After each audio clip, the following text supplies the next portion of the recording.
The world seemed to be on fire. For nearly 50 years, one name had spread like a dark shadow across continents: the Mongols. From the Pacific coastline to the plains of Poland, their armies crushed every force that dared to stand in their path. No wall was strong enough, no empire powerful enough to stop them. They weren't just an army, they were a storm of destruction, a moving tide that left only ruined cities and broken kingdoms behind. Then came the year 1258, when they carried out an act so devastating that it shook every corner of the known world. The Mongols stormed Baghdad, the shining center of the Islamic Caliphate. A city that had thrived for over 500 years was turned into ash and rubble in only days. This wasn't just the fall of a capital, it was the death of a civilization's heart. Baghdad's great libraries, including the world-famous House of Wisdom, were burned and drowned, with books tossed into the Tigris River, staining the waters black with ink. The Caliph himself was captured, and according to accounts, executed by being rolled in a carpet and trampled under horses, a grim act done to avoid spilling royal blood on the ground. The destruction of Baghdad was more than a military victory. It was a cultural and spiritual catastrophe that sent waves of fear across Asia, the Middle East, and Europe. With the city in ruins, the Mongols had proven no power was safe. Their next step was clear: marching further west. From Persia to Syria, Hulagu Khan, the brother of the great Khan Munka and grandson of Genghis Khan, led what may have been the largest Mongol army ever gathered. His campaign swept away everything in its path. Even the legendary fortresses of the assassins in Persia, long thought impenetrable, fell one after another. By the time Hulagu's forces reached Syria, they had seized Aleppo and Damascus, bringing the Mongol banners all the way to the Mediterranean coast. Now only one Muslim power stood in their way: the Mamluk Sultanate of Egypt. From his new base in Syria, Hulagu sent his envoys to Sultan Saif al-Din Qutuz in Cairo with the standard Mongol demand: surrender or be destroyed. The letter was blunt and filled with threats. It boasted of the Mongols' victories, their unstoppable armies, and warned that Egyptian cities would burn, mosques would fall, and children and elders alike would be slaughtered. For most rulers, after seeing what happened to Baghdad, surrender would have been the only logical choice. But Qutuz was not like other rulers. His response was shocking. He ordered the Mongol messengers to be killed, their heads severed and displayed on Cairo's Bab Zuwayla Gate for the entire city to witness. It was an unmistakable message: the Mamluks would not kneel. But to challenge the Mongols, you needed more than bravery. You needed an army strong enough to face the most feared war machine in history. Egypt, by a strange twist of fate, had such an army: the Mamluks. The word Mamluk literally means owned or slave. For centuries, the sultans of Egypt had relied on these men, soldiers bought or captured in their youth, usually boys of Turkic Kipchak origin, taken from the vast Eurasian steppe. Once in Cairo, they were converted to Islam, trained and raised with a single purpose: war. What made the Mamluks unique was that despite their status as slaves, they formed a powerful brotherhood. They were not ordinary troops, but an elite warrior class bound by loyalty, discipline, and skill. Over generations, they had risen from servitude to become the backbone of Egypt's military strength.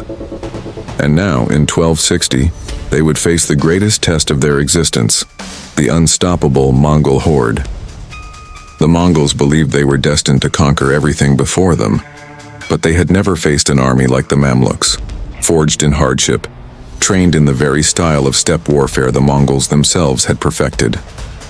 At a place called Ain Jalut, the spring of Goliath, the Mamluks prepared a trap that would not only halt the Mongol advance but also change the course of world history forever. From childhood, the Mamluks were subjected to harsh and unending training inside the barracks of the Cairo citadel. Cut off from ordinary life, they grew up without families of their own. Their comrades became their brothers, and their commanding officer was the closest thing to a father they knew. Their existence revolved around one goal: becoming perfect warriors. They were not only drilled in swordsmanship and close combat, but most importantly trained as steppe fighters. Each became an expert horseman and a master archer on horseback, capable of releasing arrows from powerful composite bows with lethal precision while charging at full speed. In effect, the rulers of Egypt had unintentionally built an army modeled on the very qualities that made the Mongols so dangerous. These soldiers were in many ways anti-Mongols, sharing the same steppe traditions yet enhanced with heavy armor, discipline, and permanent professionalism. Unlike conscripts or feudal levies who fought for lords or landowners, the Mamluks were a standing military class. Their lives were war, their loyalty bound to each other. But this unique system produced a side effect. The Mamluks themselves came to realize that they were the real strength behind the throne. By 1250, they seized power, overthrowing their masters and establishing a dynasty of their own. Their rule, however, was not peaceful. It was riddled with assassinations, betrayals, and constant rivalry for dominance. From this turbulent environment emerged two men who would lead Egypt against the Mongols. The first was the Sultan himself, Saif al-Din Qutuz, once a slave who had risen through sheer determination. By 1259, Qutuz had secured the throne, insisting that Egypt needed a battle-hardened ruler to face the looming Mongol threat, not a weak child monarch. His entire life seemed shaped for the crisis that awaited him. The second figure was a man of extraordinary talent and ambition, Baibars al-Bundukdari. Like Qutuz, he too was of Kipchak Turkic origin, sold into slavery as a boy. Known for his sharp mind, relentless drive, and piercing blue eyes, Baibars had built a reputation as a military genius. Yet the two men were bitter rivals. Baibars had even been forced into exile after Qutuz was linked to the death of his former commander. But when the Mongols threatened to swallow the Islamic world, grudges had to be set aside. Baibars returned, offering his loyalty to Qutuz. The uneasy alliance between the determined Sultan and the exiled commander would prove decisive. Together they would rally an army of former slaves to face the greatest empire on earth. Then fortune played its hand. Word arrived from the east. Great Khan Munka had died in China.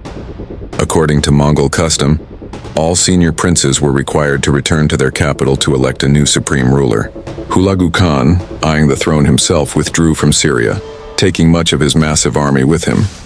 He left behind an occupation force of about 20,000 men, commanded by his trusted general, Kitbuka Noyan, a warrior of Turkic origin and a devoted Nestorian Christian. It's also likely that Syria's dry summer pastures could not sustain Hulagu's enormous number of horses, forcing a partial withdrawal. Whatever the reason, the balance had shifted. For the first time, the Mongol host was not at full strength. The impossible now seemed merely daunting. Qutuz seized the chance. Instead of waiting for Egypt to be invaded and broken, he boldly led his own army of roughly 20,000 troops north, determined to confront the Mongols on his own terms. The march was a calculated risk.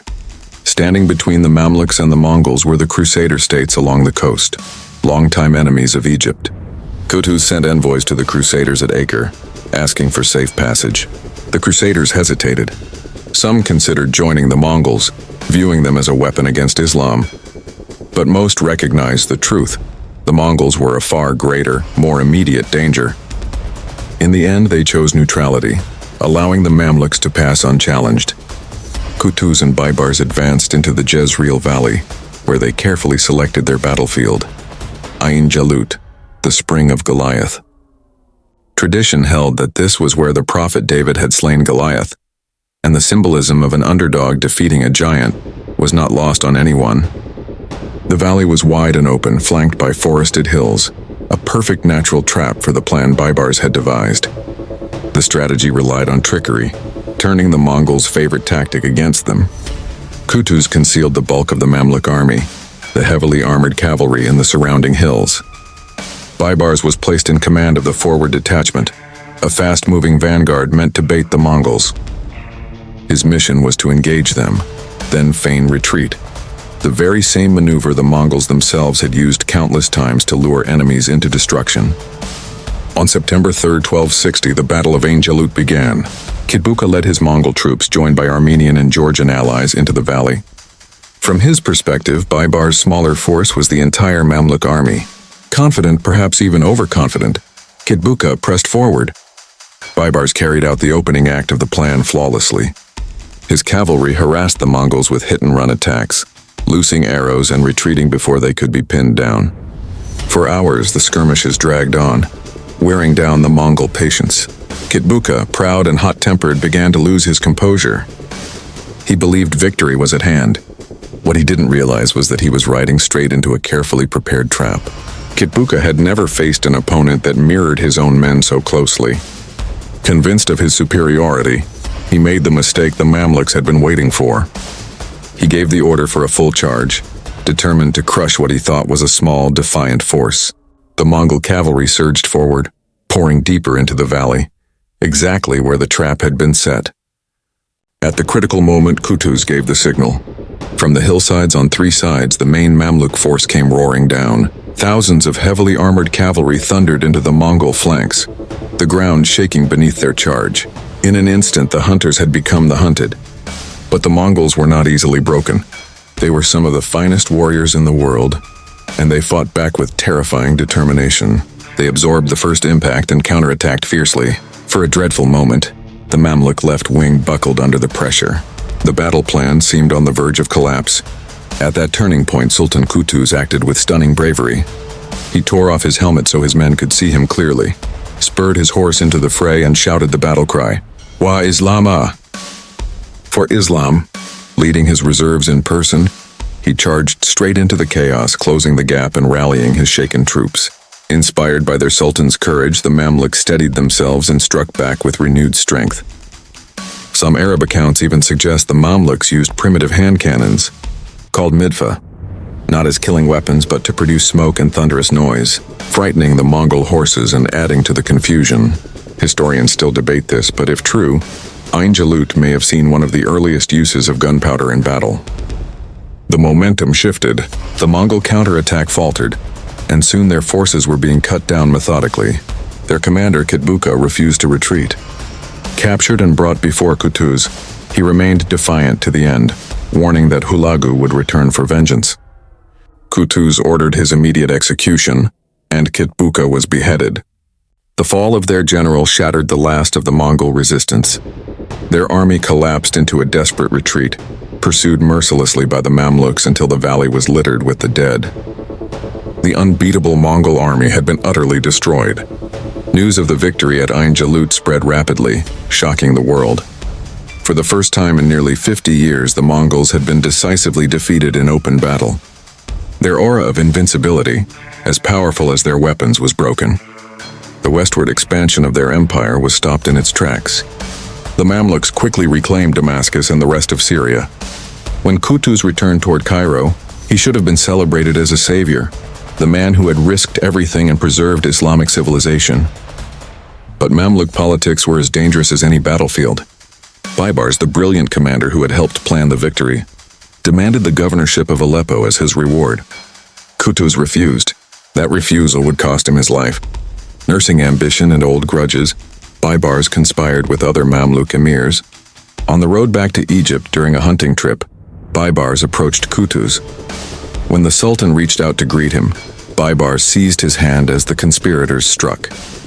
Qutuz, the hero of Ain Jalut, was assassinated before ever reaching Cairo. It was Baibars who entered the capital as the new Sultan. Qutuz's reign was brief but unforgettable. He had turned back the Mongol storm and secured his place in history. Baibars went on to rule for 17 years, becoming one of the most effective rulers in Mamluk history. He consolidated power, strengthened his dynasty, and ensured that the Mongols, distracted by succession struggles and internal conflict, would never again threaten Egypt.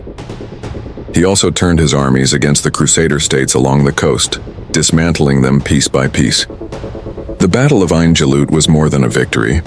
It safeguarded the survival of Islamic civilization at a moment when it stood on the brink of destruction. With Baghdad in ruins, the center of the Islamic world shifted to Cairo, secure under Mamluk protection. The consequences reached even further. Had Egypt fallen, nothing might have stopped the Mongols from sweeping across North Africa and possibly into Europe itself. The events at Ain Jalut shaped the world we know today. It was one of history's defining turning points, where an army of former slaves stood against the greatest empire of their time and prevailed. It was the day the Mongols were shown they could be beaten. It was the day slaves became kings and defenders of a civilization. And it was the day history itself changed course on the bloody ground of Goliath's spring.